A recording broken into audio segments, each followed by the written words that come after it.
everybody? Happy Monday night. This is Across the Pitch. I am one of your co-hosts, Mike Barrera. I have Dave Miller as well as Jose Nunez to my side. Gentlemen, how you doing tonight? Dave, how does it feel to be back in England? Yeah, I mean, it's going. I landed back last Friday and then headed straight up north to Manchester way for Jill's, and hey, we've got another win, pulled further away from the relegation zone. So I mean, it's been a pretty successful return. I think the only sort of real dampener of the last 10 days is the whole reason I flew over, but apart from that, yeah, it's been good. That's right. We are unfortunately not Super Bowl winners as of this episode. Fuck Carl Jeffers. Yeah, I know. The game was great. The game was great, but it was not the outcome we wanted. However, Dave, I did get to see you on Monday. Last Monday, we got to go see the Sixers game. My first time seeing Joel Embiid play live, which was pretty cool. Yeah. The Sixers beat up on the Houston Rockets. We got to see a couple of my friends, have a couple shots, a couple drinks. We just had ourselves a hell of an evening, Jose. Yeah. We wish you were there. You were there in spirit, Jose. But, Jose, how are you doing this week? I'm doing all right, and yeah, I missed it. And Dave, you keep on coming across the pond, and the question that Mike should have asked is, what is it like to be back without freedom where you are, but also having good health care where you don't have to be worried about the bill 2 months later. But no, in all seriousness, and joking aside, just a bummer I wasn't able to join you guys. My wife is actually on her way back right now from a 5-day trip in Texas. It's been a long year for us that she deserved a 5-day break of, not waking up at 5 a.m., but rather sleeping until like 8:30, right? So needless to say, I've been running around like a nut, just really excited to finally get some calm and join you guys tonight to talk about our favorite thing that, can't believe it, 5 days away. Holy shit. It is. It's 5 days away. If for whatever reason you've been living under some sort of obscure rock in Delaware Valley, the Union start their season off in 5 days, which is what Jose is referring to. Adam, by the way, thanks for joining. Appreciate you always chiming into our shows. Appreciate Adam. The Union start the season off. It's a lot to kind of just mentally prepare for because, Dave, as you know, this is now our third season covering the team. Yep. It is a grind, and it seems like this season in particular will be a long year. Over 50 games, 4 different tournaments, expectations at an all-time high. But speaking of expectations, we did have a kit release this past week, which we were all excited about. I have it right here. I was at the Union, launch event, if you want to call it that. So I have it in front of me right here. Now, there was one issue with my jersey. If you didn't follow me on Twitter and see, I got an Elliott shirt, but he missed a fucking T in his name. So let me tell you this story, guys. Let me just regale you with this anecdote here. So I call Fanatics because that's who it's makes most of our attire, and they just completely denied. They said this is not our responsibility. We have no idea of your order number. We have no idea what's happening. So apparently, because it's through the Union shop, that's who made the mistake. So our Union representatives in the shop forgot the T in Elliott. So I posted on Twitter. I said, hey, does anybody else have this mistake? And I tagged the Union and Fanatics. And apparently one of those parties was not pleased with my post because it got taken down. So it is what it is. I have to call them and get the T put on there and fixed. But Jose, to your question before we joined the live session, how many other jerseys are missing letters out there? How can you release this brand new kit that everybody's so excited for, and you can't get these names properly done? So Jose, I'll shoot you. What are your thoughts on this? What are your thoughts on the kit, first of all, and my current dilemma? It's I think it's interesting, right? I think it's a divisive jersey. I think Twitter is also a minority of everybody who buys these things. So to see the outpour and love for it is cool, but also sort of interesting to see. Yeah, also interesting to see people who are not as thrilled with it as maybe you are and some other people. So when you put it up against a lot of all the other jerseys that were released this past week, I think it stands on its own towards the very top. But man, it is hard to be above what we just had, right? With the Bayou kit, that was a banger of a kit, right? Yeah. Like you would seeing that kit in person for the first time, I thought to myself, "Oh, I gotta buy this," and I just got I started having kids and buying other things rather than jerseys and whatnot. So, to anybody who got the new kit, super happy for you. I hope you enjoy it, you like it. Hopefully, it grows on me. But Dave, what are your opinions on it? Certainly a unique kit. I think again, I think the speciality. I mean, we've seen it the last couple of years, well, last couple of kits, especially with the Union.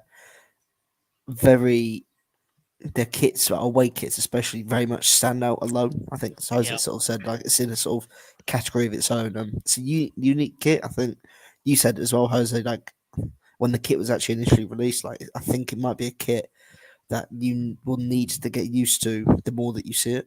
It might Hmm. take some time to get used to, because I don't know. Just like again, I think again, not go back to Jose. I think the kit last season was over the last couple of years. The away kit was so good. Like again, I genuinely think it's one of the best kits of all time. Yeah, I just think it's always going to be hard to replicate or at least try and match that standard. I think again, it's certainly a kit that's going to be popular. Uh, but for me, I don't think it. For me, I think it'll take time getting used to. I'm still a massive I, fan of the Lightning I kit. ironically enough, guys, I actually did not like the Bayou kit when it first came out. I don't know why. So like for me, so I mean, Jose, this was my favorite secondary kit was the Bethlehem Steel, the black and red. That for me was by far the best. I don't have that. That's a one jersey I don't have. Um, I used to have a black steel hat like that. It was the same kit, was just the hat version. And that was my favorite hat. I wore it endlessly, and I lost it somewhere in the abyss of life, and I regret losing that hat because I could never find it again. But I actually didn't like the Bayou jersey when I first saw it on Twitter and like computer. When you see it in person, you're like, okay, I get it now. On person, like on top on you and on other people, you see it.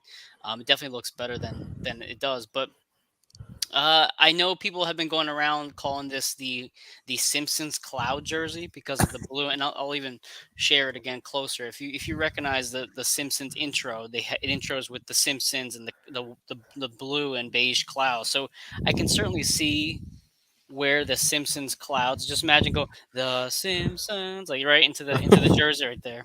So I see it.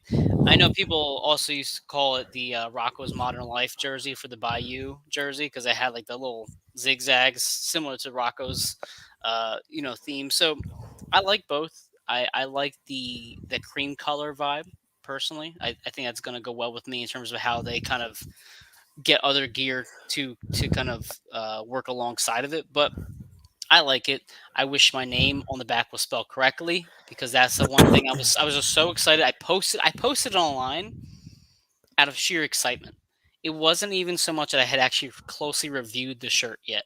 It was just strictly like I have it, I want to share it, I'm excited, and then I think one person commented, then Michael Borton commented, and I was like, "Oh shit, you're right. It's missing a T." So it is what it is. I'll get it So, fixed. Life moves on, right? Life yeah, moves on. Not a um, big I, deal. I Yep. was just going to say from your end, obviously you were at the kit launch. Did you Mhm. go into the club shop and buy the kit on the day, No. or was So it I mailed, like delivered? no no no. So so what happened was if you didn't go to the event, you had to do a little promo like a pre-launch promo code, and you had to order your jersey online on Wednesday. Yeah, And from there, they said, okay, you can pick it up on Saturday. So I went there, and my jersey was waiting for me, ready, printed out and ready to go. Now you could go there if you wanted to and order one custom made, and you can pick it up at a later date. That's just not what I did. I just ordered it ahead of time. yeah, Um, but no, it was cool. So you get there. It was 10 o'clock. Doors opened.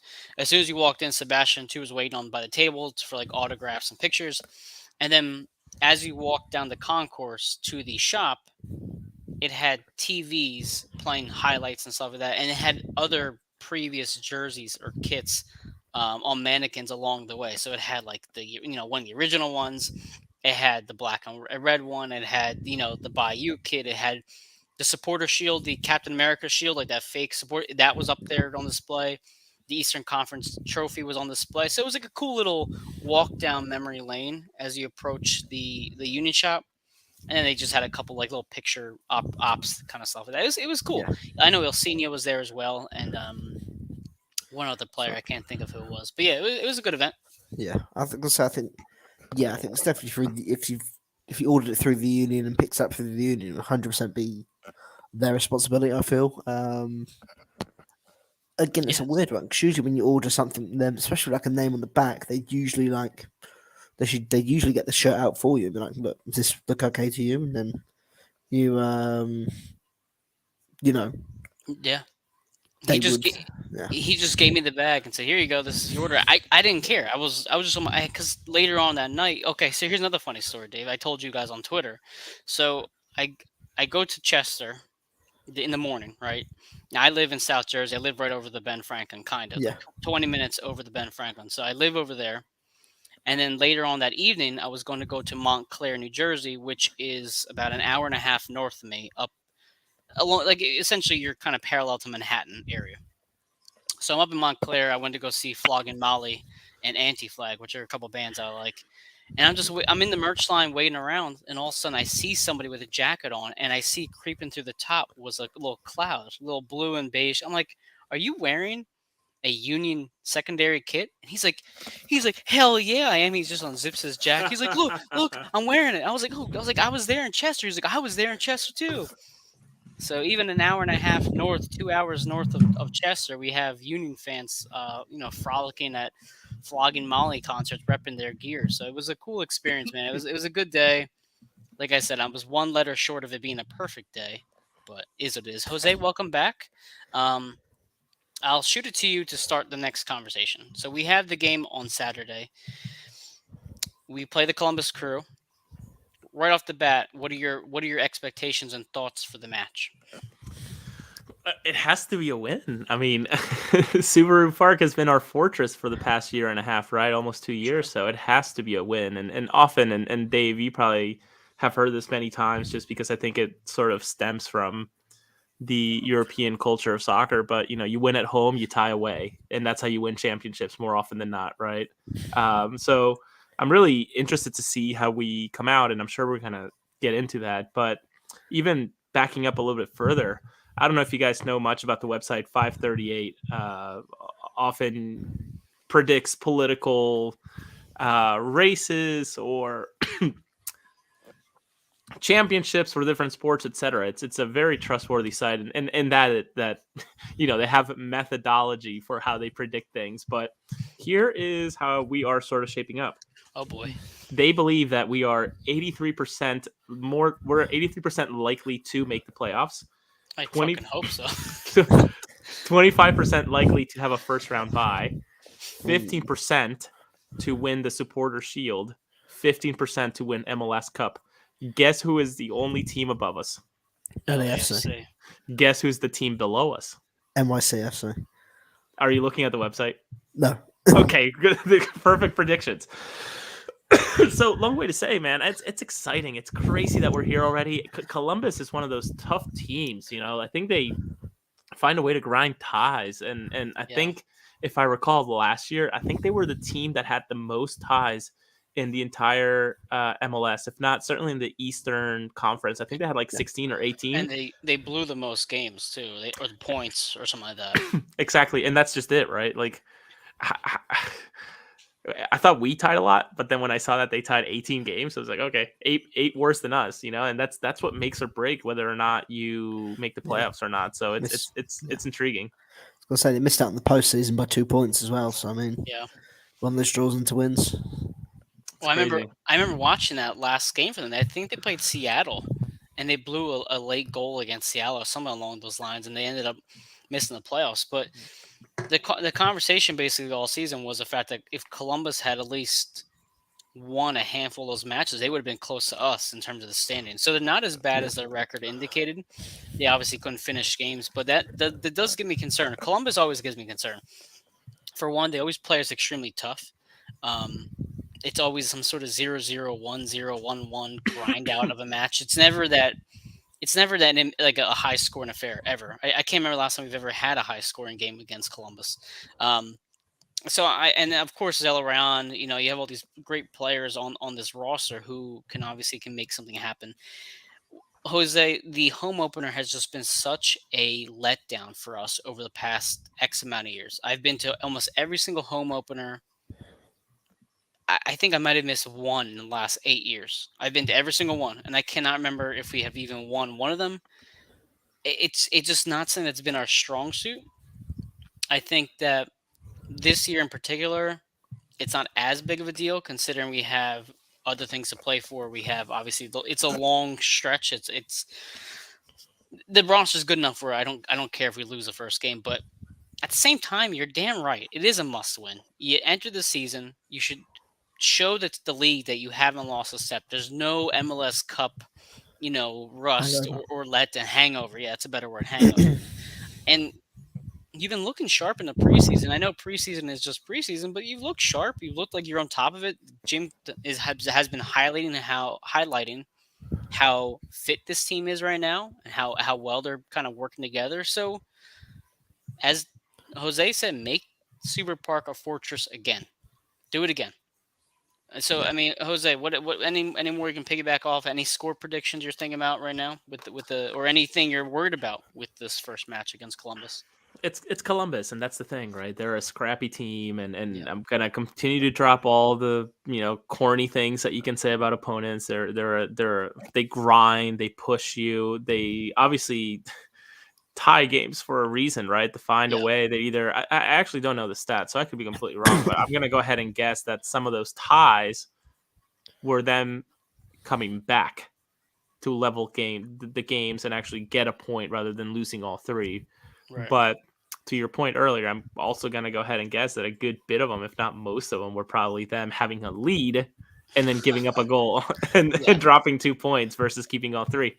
Uh, but again, to the 538 guys, you're looking at a 66% chance of us winning, 21% draw, and then 13 Columbus. So it's I don't think it's unrealistic for us to think that every single game should be a win.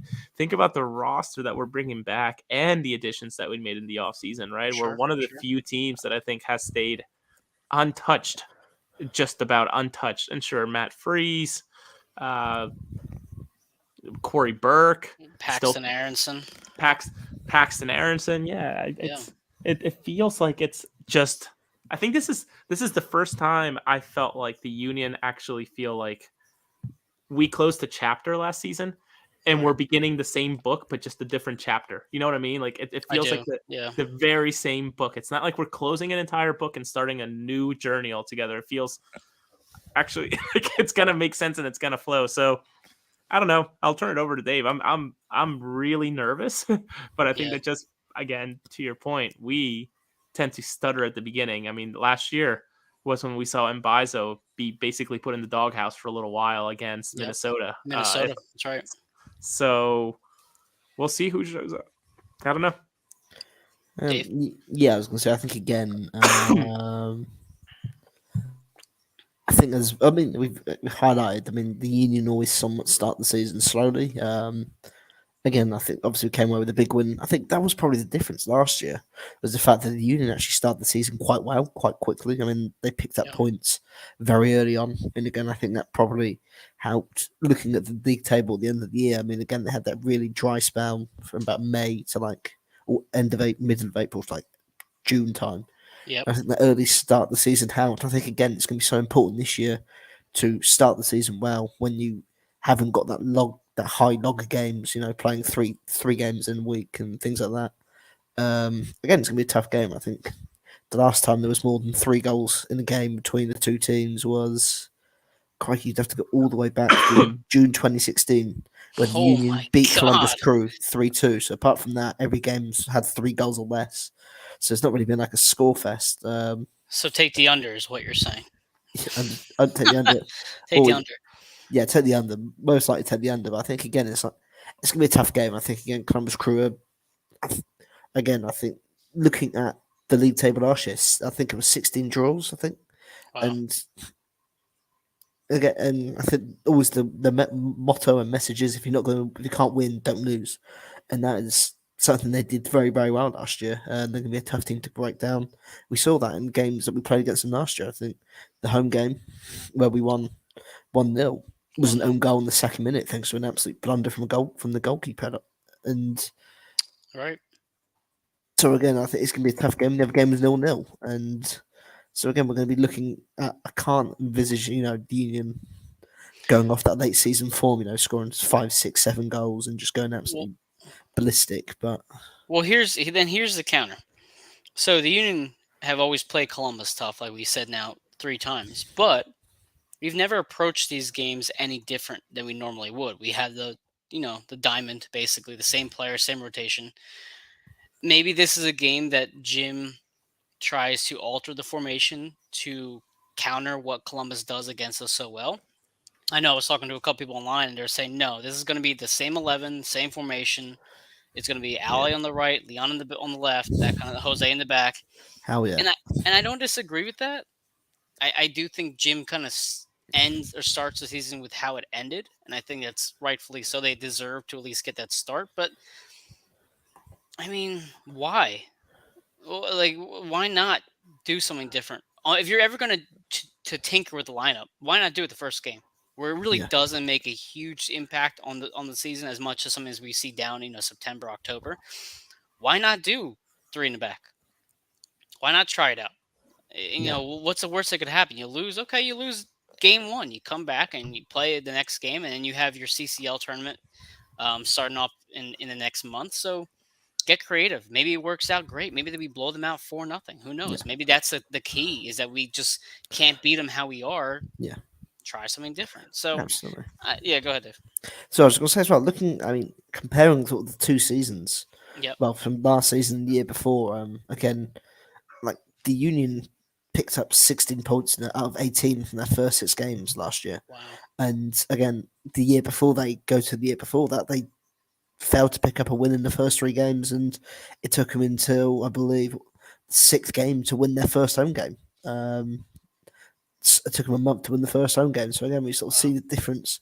And again, if that was the early start to the season, was the difference between winning the Eastern Conference and not winning the Eastern Conference. And as we saw, it didn't really mean much anyway, because the Revs got eliminated in their first playoff game, and the Union ended up going all the way anyway. But it's just it's one of those things where you start the season off well, especially the way that last year ended. I mean, you could have probably taken losing 2-1 in normal time, but I think to losing the manner that the team did, to go out there first game of the season, knock off the cobwebs and try try and put on a show and show, look, this Well, team, it mentally is over last year. This team is now looking forward, as opposed to sort of strolling out the gates early, thinking they have a right to win because they got so far last year and struggling.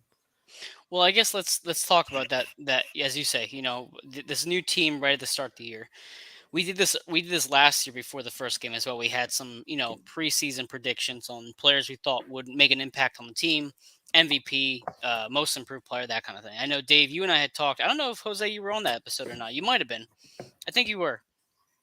One of the players that we talked about was the most improved player. So if we were to announce the most improved player, I think last year I picked Olivier. I don't remember who you guys picked off the top of my head, but now looking at his roster, who do you think, Jose, has a chance to be the most improved player of the season, just on paper alone, before the first match kicks off? Gosh, so I obviously didn't prep for much of this, I must admit. Neither that. It's just wing it. No, it's to me, it's an interesting question because a lot of it rides on who actually gets playing time, and the Fair. reality is that there is just so much playing time to go around. It's just whether or not Jim is whether to likely or willing to unlock it for players who need that opportunity to be actually improving right outside of practice.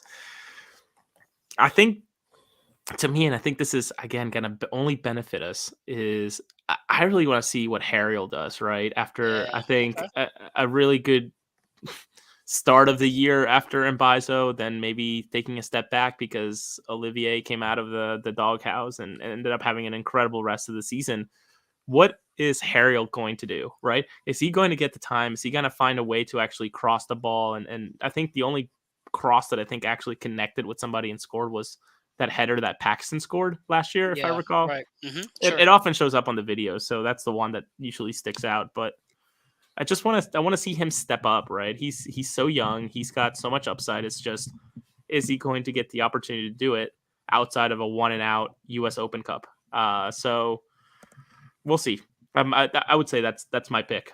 Nathan Harry. Okay, great. So Jose or Dave, rather, who's your most improved player projection this season?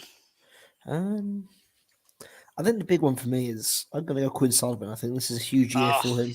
took mine, but go ahead. Um, Go ahead. Again, I think again, like, obviously Jack McGinn's another player who I think could go to that next level. But again, we saw him a lot more consistently last year. But Quinn, again, after the hype he had in 2021, he burst onto the scene quite, that bicycle kick in Chicago, and he played pretty well. He had an impact in some of the games. I think during that first year of the podcast, Mike, we were literally sitting there saying, like, why don't you give Quinn Sullivan a chance? Yeah. A player with a bit of pace, a bit of flair, someone that, can get on the ball and make things happen, as opposed to, watching the drab that we did see during those summer months where Union weren't creating chances, were afraid to take risks. Of course, this year is probably the strongest roster the team's ever had, from top to bottom. There was no, I think, yes, I mean, Paxton Harrison, in terms of the sort of the hype, the potential, Right. was obviously a player that we might miss long term in the future. But if you look at the starting 11 and the immediate team, he really isn't that big of a loss. I think, No. again, I mean, we got Gazdag, and, the two strikers, he struggles to really get in there. I think, again, and then you got Quinn Sullivan, only opens the door for Quinn Sullivan in the way that, Jim and Ernest both sort of spoke about him being such a versatile player. He can play out wide, he can play as a second striker, he can play as a 10. It's going to be a big year for him to not only show his versatility, but what he can actually do when the pressure is on him. Because I think that first year the pressure wasn't really on those young kids. It was sort of go out there and just do your best and see what happens. We're all in on CCL. So the team, he's going to have a massive role in this team this year. I feel it might, even if it is, playing in the US Open Cup, the Leagues Cup, and filling in the gaps. When the Union have a CCL game in midweek, and Jim's like, okay, we're going to rest pretty much 75% of the starting team. He's going to be one of those players that will hopefully come in and make that difference. And I'm really looking forward to, hopefully seeing him make that next step, and, going from, the kid that gets 5 minutes, 10 minutes, and the expectations are low, to when he does come on, you're thinking, okay, here we go, the game's about to get good now, even if we are 3-0 up. Can't wait to see what Quinn can do in the last 20 minutes of this game. What bit of brilliance can he do? Which, after that bicycle kick in the early couple of games he had in 2021, that was how we felt about Quinn Sullivan. So again, I'm hoping he can, rebuild that excitement, rebuild that hype heading into the season. I mean, if you want to look at, because Quinn was one of mine as well. I'm going to pick somebody else, but to kind of talk about Quinn, you didn't need Corey Burke to be Michael Ua or some high profile player. You needed Corey Burke to just go in there, kick somebody's ass, win a couple headers, just throw his body around and kind of beat up on the back line as the game progressed. Coincidentally enough, he ended up scoring some goals in the process as well. You don't need Quinn to be a lot. You need him to get maybe 8 goals this year, 6 goals this year. Just make his presence felt. That's what I want to see. When Quinn is on the field, I want to be like, that's Corey Burke-esque. I see he's making his name out there, put his name out there, making his presence felt on the field. So that's what I want from Quinn. I think that I do think that Torres kind of steps in on that a bit, but at the same time, and knowing how Jim operates, I could certainly see him and Torres playing side by side, having a bit more of a creative guy, a little bit more of a Ilsinho-esque style player, while then throwing Quinn into the mix and having him be more of a bruiser, height sized guy in the middle, which is what we saw with Burke. At the same time, in the later game, I could see Torres replacing Daniel as well, or even on an Open Cup game or Leagues Cup game, having Quinn play with Torres at the 10, and then Carranzo or whoever else on the other striker. So I think Torres actually will benefit Sullivan a lot if they do find a lot of playing time, if he is as creative as Jim has put it. Because even in the last press conference, he reiterated again how Torres is that Il Sinu-esque player. And if that's the case, then the only people who are going to thrive from that the most are the strikers, the position players that are in that area to kind of feed off the ball. So I agree with you, Dave. I think Quinn is going to be for sure a most improved player. Um, it feels silly for me to say Olivier again because he obviously was that for me last year. So I'm not going to say for again, but I do want to highlight that I do think Olivier has to at least get a couple goals this year. I do want to see at least 2 goals from him, kind of give us some more offensive production, so that way it's not all on Kai's side. Even rep up his assists a bit more to kind of alleviate the struggle on Kai. But for me, guys, how about Michael Ua as the most improved player? I mean, he has a full year under his belt. I mean, without question, you'd say Daniel was arguably the most improved player from last year. And what was the biggest thing everybody kept saying? He's got a full year. He's got some familiarity with the league. He's ready for it now. He's got better players around him. Well, Ua has the same thing. He will have a playmaker in Torres. He will have more relationship with Carranza. He will have Daniel now 2.5 seasons into the league. I mean, and a fresh contract. And a fresh contract. Is 15 goals unrealistic for Michael Ua? I don't think so. I think he should be getting 15 to 20 goals a season if we're going to pay him what we're paying him. And I think 15 goals is a good base. I'm okay with that as my bottom number for him. Jose, is that too high for Michael? No, I mean, from what we saw or from what we watched, those first 60 minutes of just about every game that he started, right? Because 60-minute mark, then he was it was the Corey Burke show then, and the mechanics and the tactics would just go out the window to a Stoke City from the back to the front, just pound Corey Burke at the defenders. That's what it became. What we saw from Mikel was just pure diesel, right? Just like absolute speed, just a bruiser in a way too. So with Daniel behind him and maybe this cohesiveness having built over the past year and changed almost 2 years with one another, including an off season where they're spending time going to watch football games and just the the chemistry working. Right. It's exciting to finally see what's going to happen. So no, I don't think it's unrealistic. It's just, I would say 18 goals, maybe 15 goals just in the MLS. Then you throw in all the other competitions. I could really envision him scoring 20, 25, honestly, especially when you're playing some of these relatively unknown teams from South America or Central America. I'm sorry, that the Champions League can bring upon. I mean, what was the aggregate final when we were in that first round of the Champions League last year, right? It was something ridiculous. I think we were like 10 aggregate, 10-0 or something like that. Yeah, it was something like that. Yeah. It was something crazy. So like Mikel would run circles around some of these people. So it's exciting. And to your point, yes, he finally has a full year under his belt. And does he have the gas bag effect, or does that have the gas bag effect? We just got to wait and see. Agreed. Wait and see is certainly a thing we're going to have with this whole roster. Just wait and see. But the next question I would have, I mean, I guess it's kind of similar to most improved, but who would you say would then be the club MVP? A player that we cannot live without every single week. I think last year collectively we'd agree that it was Daniel as the team MVP. I think that's the reason why Paxton didn't see any time at all, is because of how important Gazdag is. But Dave, what are your early off your gut feeling? Who do you think would be the most important player this year for 2023?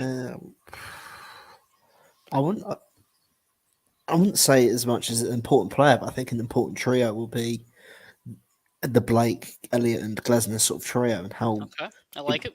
I mean, again, with the level of competition, the amount of game, in terms of the level of games you're going to be playing, and essentially, I mean, and how you want to be that elite competition yourself, they're sort of the three that bring that rock and that base to the team. Which again, once you have that solid foundation at the back, you can then build out from the front. Because if you're dog shit defensively and you struggle at the back, and you'll cut open every other week and you're struggling to defend, then that also plays in your mind. I think we saw it a few times, not just last season, but over the last couple of years when Andre Blake hasn't been in that team.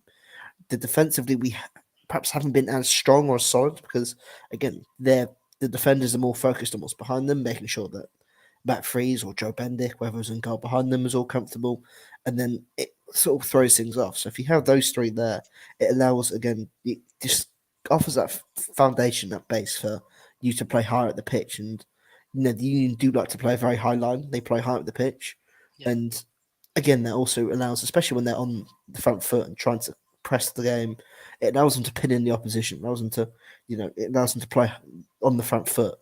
And if those three can stay fit, they can stay in good form throughout the season. I think the year will be a very successful team. I think, as we saw last year, the reason this team was so successful, or in terms of wasn't losing games and was, I mean, again, I think it was sort of highlighted from the April to sort of June spell where I think they won one game but didn't lose a game. Was because of how good they were defensively. They weren't Right. scoring goals, they weren't taking their chances, but they weren't giving anything up at the back, and they were keeping clean sheets and they were winning games consistent. They were, keeping clean sheets and limiting the opposition consistently. So I think if you can get those three going forward, I think they will be the MVPs, especially if you want to go far in the CCL. I think those three are going to be the three guys that you need to stay fit. I think we've seen over the last couple of years. Okay, yes, a striker could get injured, but someone else will step up. Someone else can provide that role. If Jack Elliott or Jacob Glasnes gets injured, what's going to happen? Yeah. Or even Andre Blake, what's going to happen? Sure. Jose, how about you? Who do you think would be the team, or what group do you think would be the team MVP this year? To Dave's point, first and foremost, it'll be interesting on how they onboard Low, right? How do they bring him into the fold, and how to make sure that he keeps up with the high bar that these guys have set up for the team, and that takes time. And sure, we've had like 4 or 5 preseason games, but that's not the same as them being together the past couple of years. So and what they experienced during these past couple of years with some of the highest highs, and obviously last year the lowest of lows in the way that we ended up losing the MLS Cup. So I'll be intrigued to see how that all works out. But I think it often doesn't show itself, and I know I usually give kudos to Leon for this, but defense typically tends to start, to me as an offensive player in my past and currently as an adult soccer player or whatever, starts at the front. Julian Carranza is a workhorse when Yes. it comes to the top, right? He is not letting anybody breathe. You're not having these gigantic balls from the back without any type of pressure. So to me, it'll be really interesting to see if he can continue to do this. But as Dave also alluded to, when we have a Mikel Ua who's injured, or a Daniel Gazdag who needs a day off, and they tap on Julian to come in and maybe be the leader of the front line Yeah. with his experience over the past couple of years now at Inter Miami and then with us. Can he do that for us, right? Can he take a Quinn Sullivan when he finally gets his chance, a Torres when he finally gets a chance to get into the lineup, and we're playing these one-off Champions League games or U.S. Open Cup? Can he guide them as the regular starter? That's what I'm really intrigued about. And dude, I don't think any of us were expecting. I credit where it's due, predicted that Julian was a hell of a deal with what we paid and what Oh, we got, right? fleeced them. Fleeced them. Completely mismanaged the way that Inter Miami let him go. But I don't think any of us expected the year that he had, right? And No. did he have a lot of goals? He had a fair amount of goals. But again, the way that he fit in with our team culture and our fan culture, and ultimately showed us that he wanted to be gritty and push and fight and play, was awesome. So can he continue to expand upon that? I think it'll be a fun year for us to watch this guy continue to develop. And he is young. He's very young, if I recall. Yes. Early 20s, just about, I think. Yeah. Oh, he's a kid. I know we had a pretty in-depth conversation about Leon Flock and Jose Martinez, and we also across the board agreed that Kai Wagner was the more instrumental person on the field compared to Jose Martinez. If we had to lose one player, I'd rather lose Jose than Kai. I think we all Yeah. agreed upon that. And I think it's a cop out to say, oh well, Kai is the club's most important player this season, or should be. I think by the end of the year, Jose Martinez could be that, and I want him to be that because how many times have we watched a game and Jose has just been on a different level, and you're like, oh, this game is the Jose Martinez where he is the best six in the entire league, and he's the best player on the entire field, and I want to see that more often with Jose. Because I know Dave's mentioned his mental miscues in the past. I know we talked about his temper and his ability to kind of get too overworked or just to Yeah. just shoot a ball from X amount away and completely just be off the mark and almost waste a possession, if you will. I want Jose to take that next step, and I guess you could make an argument that he would be the most improved player if you want to talk about this kind of comparison of categories. But I want to see him be a leader on the field. I want to see him be somebody that is a game changer every single week. And it's not just the guy who can disappear from time to time. And I think he has the ability to be that great for our club. And if to going back to your point, Dave, if we change up the formation to a spot where Leon sits further back into the formation to almost create a back four, then Jose will be up the field more often than he was. I want that offensive ability to then come out more and more because we've seen him do a couple great long balls, but he doesn't really get many assists Yeah. at all. He obviously doesn't score any goals, and I don't expect him to score, but he's so gifted offensively for being his position. If he can have a couple more assists or even one or two goals, I mean the sky's the limit for this club because you have the great skill players in Daniel and Ua and Kai and all these great. You sometimes forget about Jose being in that mix too. So I think that we might see a whole different style, or maybe more mature Jose Martinez this year. So I think hopefully by the end of the year, I hope I'm correct in saying that he was our MVP, Yeah. and everybody else around him just thrived because of it. Because I mean, he's almost like a heart of the club too. When he's passionate and playing, he's a Philly athlete from head to toe. He's a definition of a Philly athlete. Why not have him be that next leader, as we talked about a couple weeks ago, right? He Who's the next in line? he had to be, and Dave, you can chime in, but in my opinion, he was the best six in the league last year, right? Like it was hard to Exactly. find. I'd be Yeah. hard pressed to find anybody better than him and doing the job that a six does or is supposed to do. Though sometimes again, Jose has these mental lapses of Right. judgment Yeah. of just going bonkers when he shouldn't be going bonkers. Uh, Judgment calls maybe not great. Certainly his temper flaring up, but when it came to him finding the person who's with the ball trying to get into the offensive end, that dude was unstoppable, right? He was incredible Yeah. at finding, at not even intercepting, but impeding and maybe shaping his body in a way that the ball was only going where he wanted it to go or where it was Right. intended to go by our game plan. So, and again, another proof that Twitter is not the biggest pool of soccer heads out there. I remember not too long ago, someone was arguing with me that we would let Jose Martinez walk on a free, basically. It's like, No. you're out of Nah. you're out of your mind. There's no way the Philadelphia Union let the best number six in the league go without something. Never mind us, which the reality is, I think we are on borrowed time on two players for the season. Sure. And whether Yeah. we figure that out in the summer or before the summer is a different question altogether that I think we can Well, approach later and that on. and that's gonna be and that's another thing I want to talk about, Jose, is the fact that Kai, maybe he is not as destined to be gone as we think, and Jose's obviously been recently more involved in talks. But if Kai does end up leaving over the summer, Jose's offensive production and Olivier's offensive production have to increase. It just simply they have to. There's no other option. This team needs scoring ability from the back. So I love Jose. I fell in love with him at the LAFC game when we first saw him and were introduced to him, and I just want to see him mature. That's where it comes to me, to get rid of this mental miscues stigma that he has, because I think everybody on the club respects him. Everybody club knows that he has their back. They all love Jose. So then just take it to the next level. You could be an all timer if you just kind of lock in a bit more. So Jose Martinez will be my hopefully MVP by the end of the season. In terms of other player projections and thoughts, I mean, I know we kind of floated around with the goals being scored. I had said Michael Uoff 15. Of course, last year we set a bunch of records. Any offensive scoring that you think might be a possibility this year? Any numbers? Jack McGlynn, for example, or even Daniel or Michael or Carranza.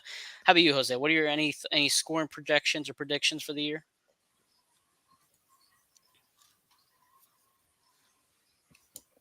Jose, I think I lost him. Dave, what do Oh you? no, his mic's muted. There Oh, you No, his go. so mic.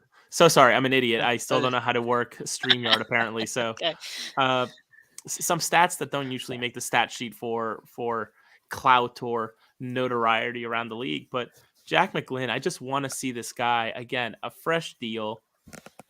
I did not know that he was represented by Jay Z's firm, so There you that go. was news to me when that came through. But I want to see him really evolve into the metronome of our team. Right, he continues to grow up before our own eyes and get the opportunities. It's just, can you continue to seize on them? And when you finally get them, really show us why you're sticking around, even if it's just, at surface value where, sure, you sign a 3-year deal, but in reality, you're envisioning 1 year and then hopping on the second year, hopping somewhere else, hopping to Europe. I don't know.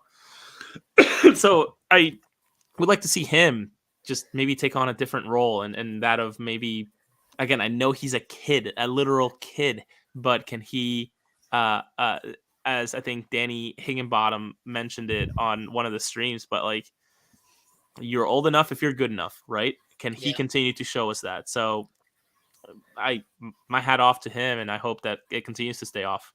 Love it. Jeff, our AAT sports leader here, says, chiming in for some soccer. I love it. Seeing Jeff on here. Hopefully, we see you down in Chester one day, Jeff, with your fam. Please say hello to Jose and I when you do. Dave, how about yourself? I know we talked about, like I said, numbers. Any player you're looking for in particular this season, or any numbers you want to throw out there as an early season projection? I mean, it was interesting. I mean, we speak about Jose Martinez being the best player, sixth in the league, and being the best holding midfielder in the league. Yeah. I still feel like it's holding him back from his full potential. I still think he is a player that could be better suited to playing in a more advanced position, and I hope we see that this season, especially if the Union, play a back five and they play midfield two of, say, like Martinez and Flack behind the attacking three or something, and we give Jose more license to push forward and be more creative, because I think we've seen it. I mean, we see it so often in games where he gets the ball and he beats two or three players, and when the Union lack that flair and spark, you see him producing. I'm thinking, if only he was a bit further forward. And I know everyone gets really annoyed and pissed off when he shoots from 30, 40 yards. But I mean, sometimes I've probably repeated this so often. It doesn't bother me that much, especially like we've seen it before with this Union team throughout even last year. Sometimes they're just afraid to shoot. They're afraid to take a risk of Yeah. taking a chance. And when Jose just gets the ball and shoots 30 yards, 25, 30 yards, it keeps the goalkeeper, it keeps the opposition honest. And I think, okay, something good happen from distance. We need to be on our toes. And I think, again, we've seen them come close to a fair few times last year to, actually scoring. And I believe actually one of his shots did culminate in the goal last year as well, didn't they? So Yeah, like, the one that Room dropped into the yeah, net. hey, Yeah. yeah. And hey, even in the MLS Cup final, Yep. he had to go from 30 yards. The ball took a nice deflection, favourable deflection for the Union, and we scored. But I think, again, if you could get him, he's a player that has a powerful shot as well, has a powerful strike. If you can get him in around that penalty area, for 20 yards inside that penalty area, he's a player that could certainly test the goalkeeper. And I think, Are you willing to put down a number for Jose's goal scores this year? I want to Jose's see. saying 5. I want to say 3 to 5, and Okay, I'm writing this down, guys. I'm just letting you know. I Okay. want to say 3 to 5, and I'm hoping that Jim will, have more trust him to take on that more responsibility. We say about him being a leader and being more responsible in that sense. Why not give him more responsibility of playing higher at the pitch and trying to lead attacks and push his team forward? Because again, we see it so often where at times he goes off on a run and he leaves us a bit exposed at the back. Yeah. And everyone has always moaned about Leon Flack, but I feel like swapping the two over would benefit the two probably more often. It gives Jose more license, or gives him more freedom, and it allows him to, a license to push forward. But then again, if he does make a mistake, he's got cover and he's got support behind him to try and help it out, as opposed to, he tries to beat a player, tries to beat an attacker 20 yards from goal. As soon as he loses the ball, he's screwed. Whereas if he's in a wider position, he's on the halfway line or inside opposition territory, there's a player there that can help recover it. Do you think then? So first of all, I'm going like Steve from Blue Clues here with a crayon to write these notes down. If you don't see it on the listening, I have a green crayon in my hand. And my daughter has hashtag dad life. Would you then argue, Dave, that Torres again brings that spacing to this club where people are going to have to double team him if he is as good as they say he is, to maybe give Jose that freedom to kind of have more space to attack? Do you think that maybe he then benefits off that as well? Yeah, 100%. I think Love again, I mean, again, we might see Jesus Bueno more involved this year as well, and he's a player that can play in the six. And if they again for Adada, but I think if this team, and again, there's going to be competitions in the League's Cup and the Open Cup. And even if they're playing the El Salvadoran team in the first round, I'm not going to discount them at all. But I mean, if they have a healthy lead from the first leg, I think as Jose alluded to earlier, we saw some of the first round results from last season. They were like teams winning 6-0, 5-0, 7, like 6-2 on aggregate. Like again, I mean, there could be the opportunity to experiment and be like, let Jose have the opportunity to play in a more advanced position, see what he can do. And again, if you change, again, as you sort of mentioned, like having players like Joaquin Torres and other creative players that can not only take attention away from other players, it will also give playing with better attacking players allows the less talented players to perhaps be more prolific going forward. So again, we could see a bit of Jose Martinez, we could see a bit of Leon Flack, but I've said it for 2 years now. I still feel like he's better suited to playing in the 8 or in a more creative role as opposed to sitting in behind, where again he's fantastic, but I feel like the extra part of his game is wasted. Hashtag free Jose. Exactly, free Jose. I'm looking at Olivier's stats right now from last season. Hold on, let me pull this up real quick. 2022 season, we have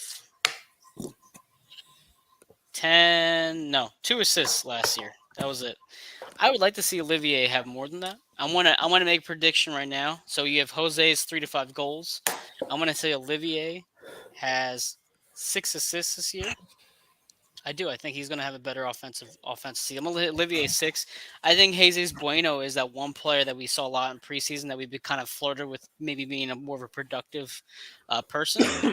But I'm going to stick with my prediction I had earlier. I do think Michael has 15 goals. I think Daniel probably comes down a bit to earth. I think Daniel's production drops a bit because of Michael and Julian's improvement this year.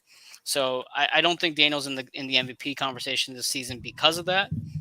But I think it's for the better for the whole club. I think because of Michael's scoring production, it kind of evens itself out. So I'm going to say Michael Ua is going to have 15 goals this year at least.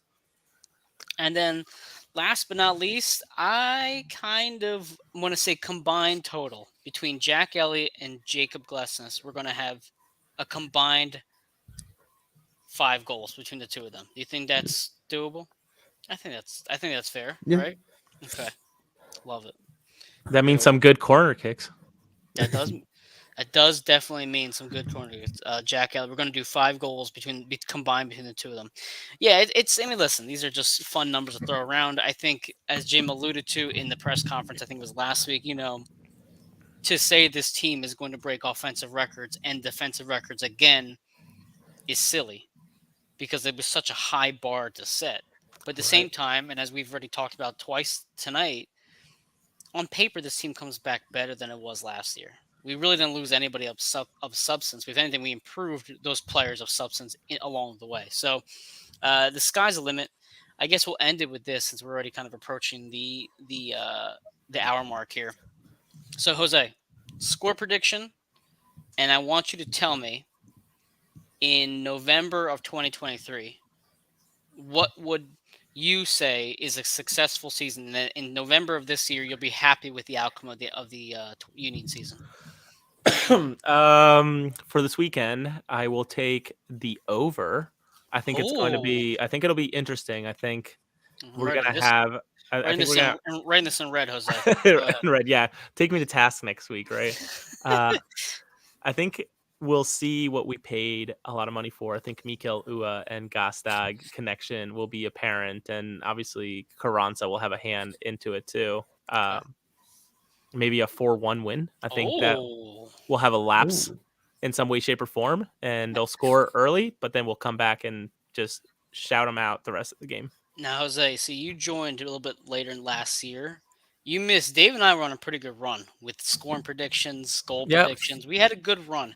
I actually bet money on Paxton Aronson's first ever goal against the Revs way back Gotcha. when. So Yeah. we listen. You listen to across the pitch. You get some gambling advice along the way. So I'm going to hold you. You got a high standard and a high bar to meet, Jose. So we're going to go. Listen, I say that all in hopes that we win 1-0. That's fine. That's fair. So So Jose is going over 4-1. Any particular goal scorer, Jose?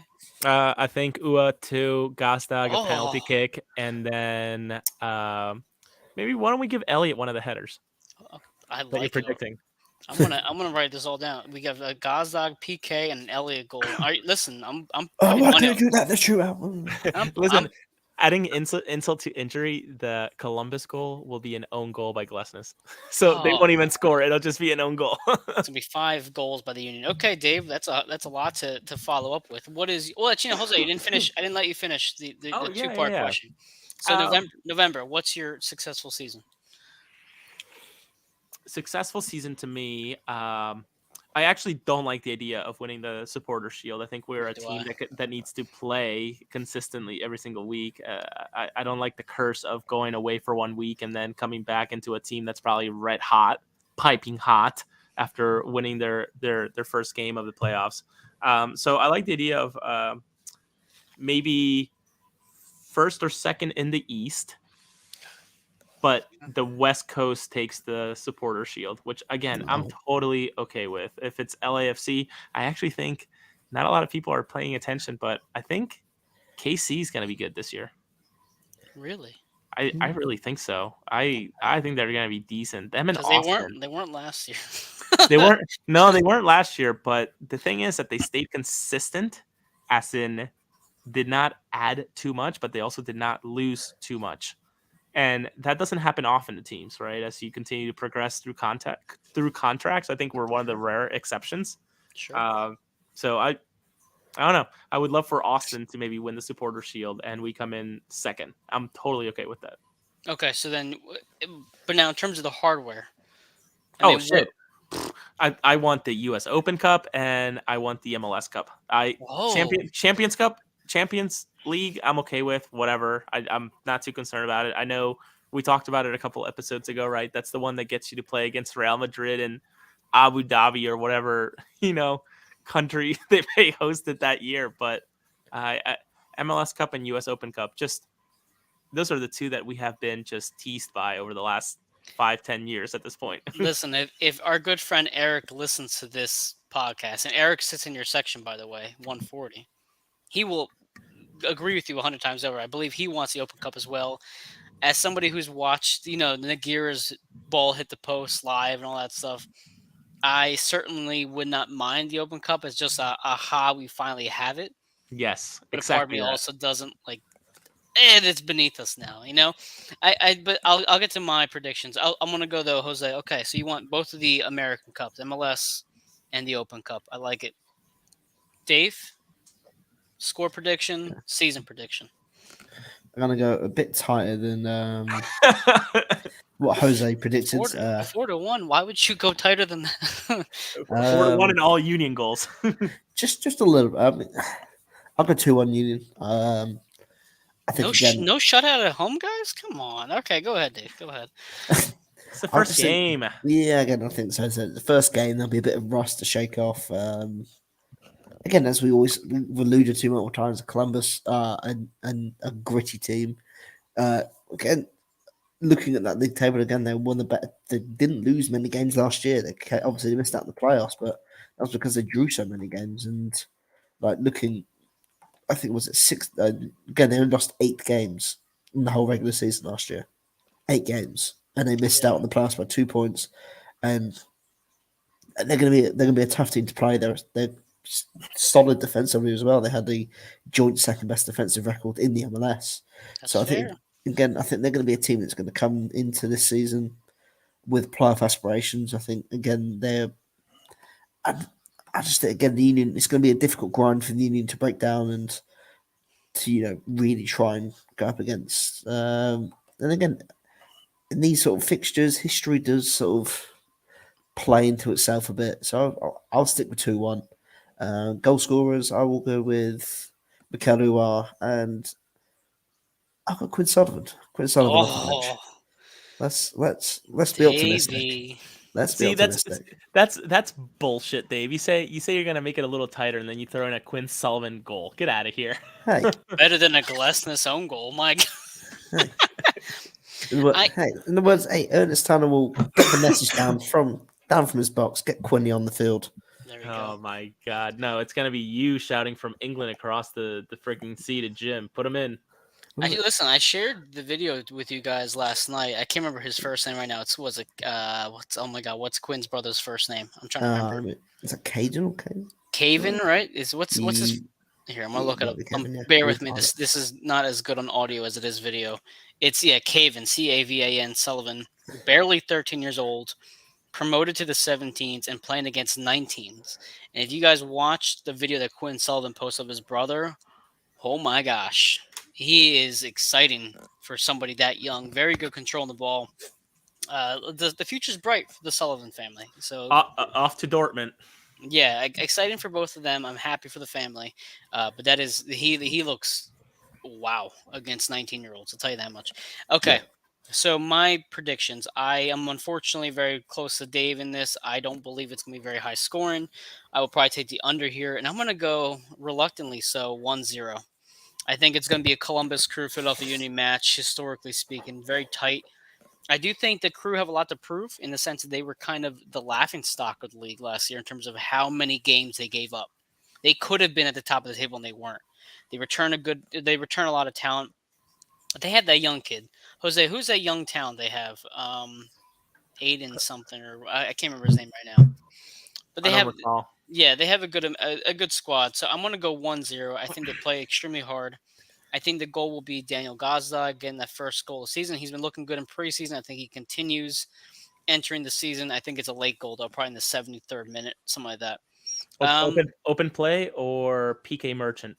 Oh, it's gonna be open play. We're not doing PKs. Okay. We're not doing PKs. It's gonna be an open goal. I'm gonna go an assist by the man I've been calling for more assists, Olivier Maizo. We'll get the assist here in the 73rd minute for Daniel. But I'd be happy with that. I would not be surprised if they drew. So for those gamblers out there who do the draw no bet, I think that might be a safe bet this time around because I do question how intense Columbus comes out. And of course, historically speaking, the Union have also had their unexplainable issues to start the year. So 1-0, Daniel Gazda. Oh, Dave, I didn't even finish letting you answer the question. What is your season prediction or success for you?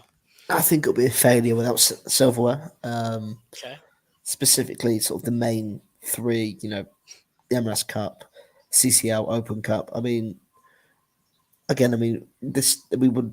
considering how close this team got last year, I think an Open Cup final appearance again is a must, especially if you look at how many of the key important players of this team they've kept together. I think it's sort of unheard of to have gone this stretch of time in the MLS, especially. It's very much seen on the global scale as a Sellers League. We've seen Castellanos leave. We've seen players from the FC leave. We've seen Morales leave over the winter as well. And these top teams around the Union have lost key players. Atlanta in shambles. Yeah, exactly. Atlanta in shambles. Would you say Toronto is a team we should worry about, or even Cincinnati? Cincinnati feels like they could be there up and coming. But go ahead. I'll let you continue, Dave. I think that's what I was going to say. So I think again that it's going to be tough. The MLS is always tough. There's always teams that come out of the blue, completely out of nowhere, and just somehow Montreal last year, who had a great year, which is a weird one, really.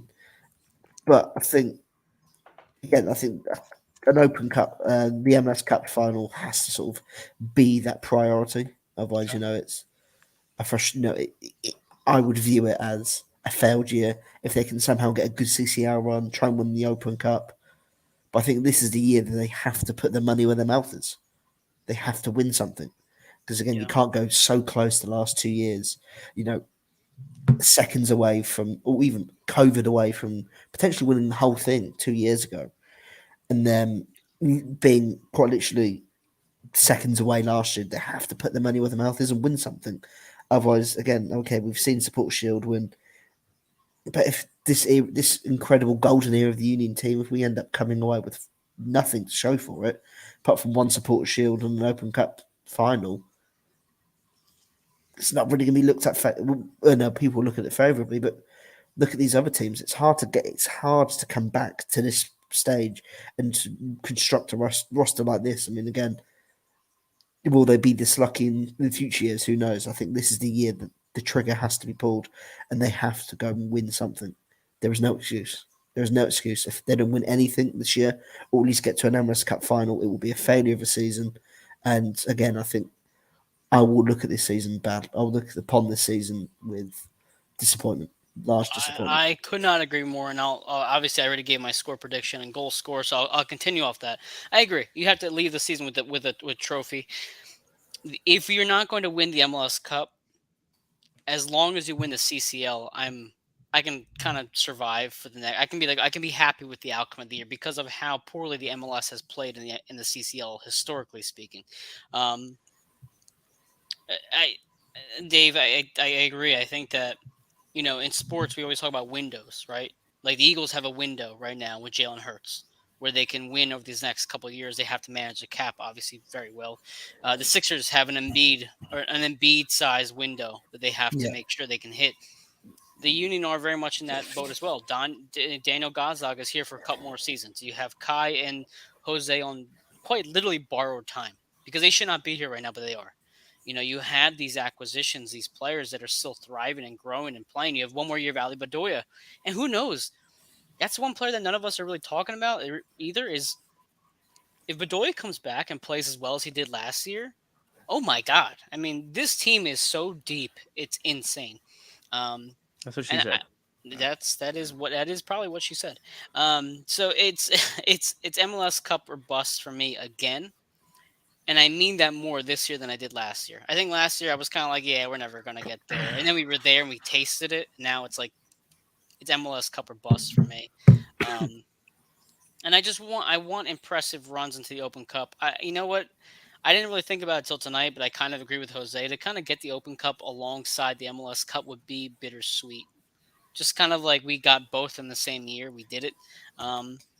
But listen, we have high expectations. I'll end it with that. This team has high expectations. And when we record again next Monday, we will either be very, very, very happy or a bit peeved that we did not take care of business at home. So, again, this Saturday night, 7:30 p.m. or 7 o'clock?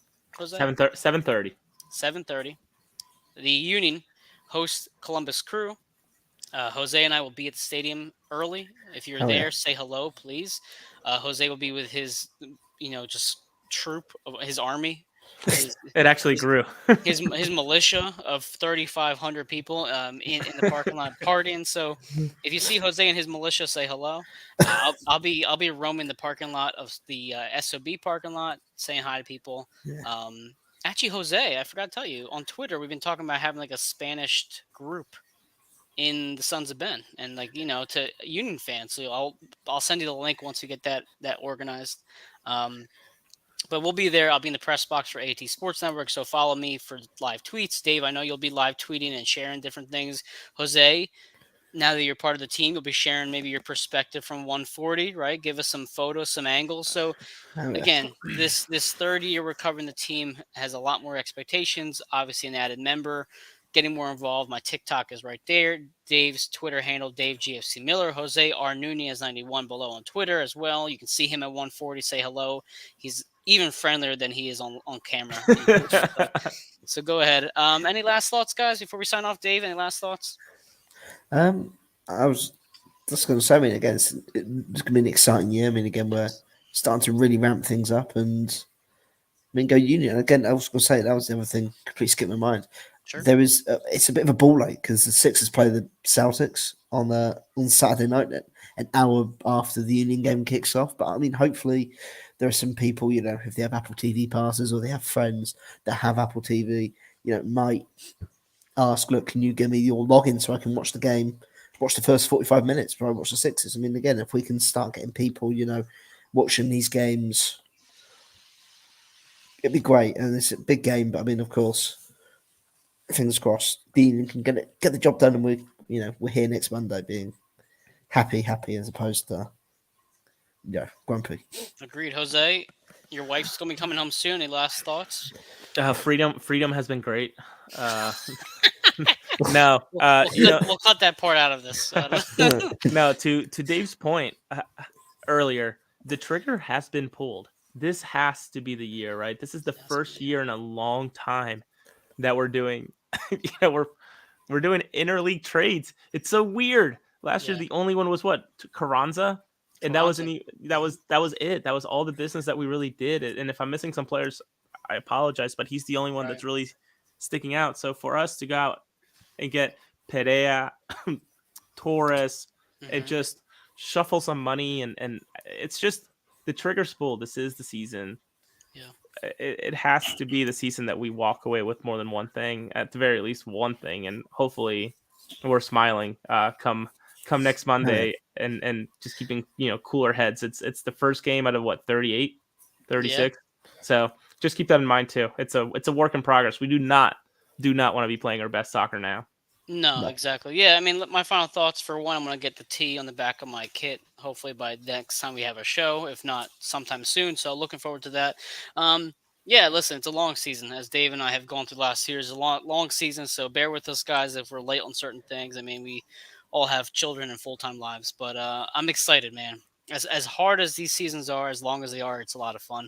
And I'm excited to have you on board full-time now, Jose, to join with this. So go Union. Go Sixers, Dave. I'll humor you. Go Sixers as they play the Celtics next week. And yeah, guys, have a great Monday night. Go Union. Go Dupe.